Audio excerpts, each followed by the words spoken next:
Hi ಎಲ್ಲರೂ ಹೇಗಿದ್ದೀರಾ? ಚೆನ್ನಾಗಿದ್ದೀರಾ ಅಂತ ಭಾವಿಸ್ತೀನಿ. ವೆಲ್ಕಮ್ ಬ್ಯಾಕ್ ಟು ದಿವ್ಯ ವೆಂಕಿ ಲಾಗ್ಸ್. ಇವತ್ತು ನಾವು ಹೋಗ್ತಿದ್ದೀವಿ ನಮ್ಮ ಯಜಮಾನ್ರವ್ರಿಗೆ.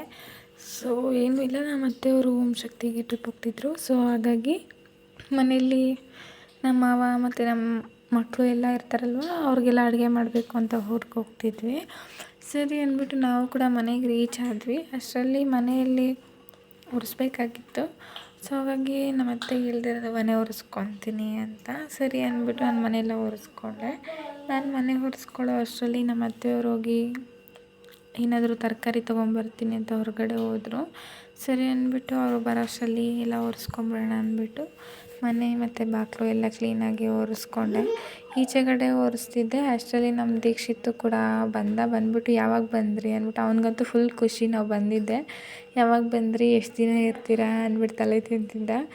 ನಾವು ಊರಿಂದ ಬಂದಿದ್ದು ಗೊತ್ತಾಗಿ ಆಕಾಶ್ ಬಂದಿದ್ದರು ಮನೆ ಹತ್ರ. ಅಜ್ಜಿ ಕರೀತಿದ್ದಾರೆ ಅಂತ.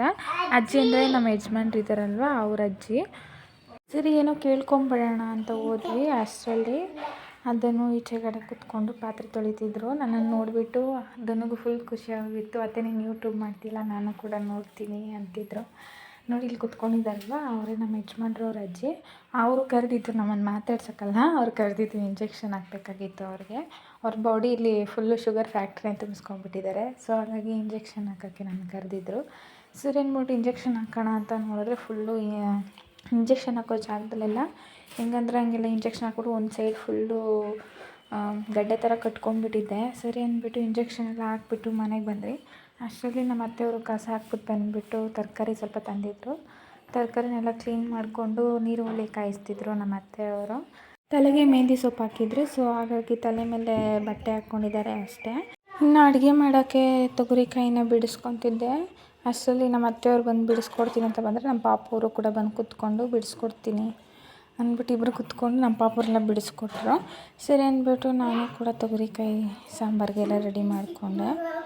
ತೊಗರಿಕಾಳು ಹುಳಿ ಸಾಂಬಾರು, ಮುದ್ದೆ, ಅನ್ನ ಎಲ್ಲ ಮಾಡಿಬಿಟ್ಟು ಈಚೆಗಡೆ ಬಂದರೆ ನಮ್ಮ ಅತ್ತೆಯವರು ರೂಮಲ್ಲಿ ಕೂತ್ಕೊಂಡು ಮಾಲೆ ಹಾಕ್ಕೊಂತಾರಲ್ವ, ಆ ಮಣೇಲಿ ಎಷ್ಟು ಇದ್ದಾವೆ ಮಣಿಗಳು ಅಂತ ಲೆಕ್ಕ ಹಾಕ್ತಿದ್ರು. ಇವತ್ತಿನ ವ್ಲಾಗ್ನ ಇಲ್ಲಿಗೆ ನಿಲ್ಲಿಸ್ತಾ ಇದ್ದೀನಿ. ಇನ್ನೂ ನನ್ನ ಚಾನಲ್ಗೆ ಯಾರೇನೋ ಸಬ್ಸ್ಕ್ರೈಬ್ ಮಾಡಿಲ್ಲ, ಪ್ಲೀಸ್ ಸಬ್ಸ್ಕ್ರೈಬ್ ಮಾಡಿ, ಲೈಕ್ ಮಾಡಿ, ಶೇರ್ ಮಾಡಿ ಅಂತ ಹೇಳ್ತಾ ಇವತ್ತಿನ ವ್ಲಾಗ್ನ ಇಲ್ಲಿಗೆ ನಿಲ್ಲಿಸ್ತಾ ಇದ್ದೀನಿ. Thank you for watching.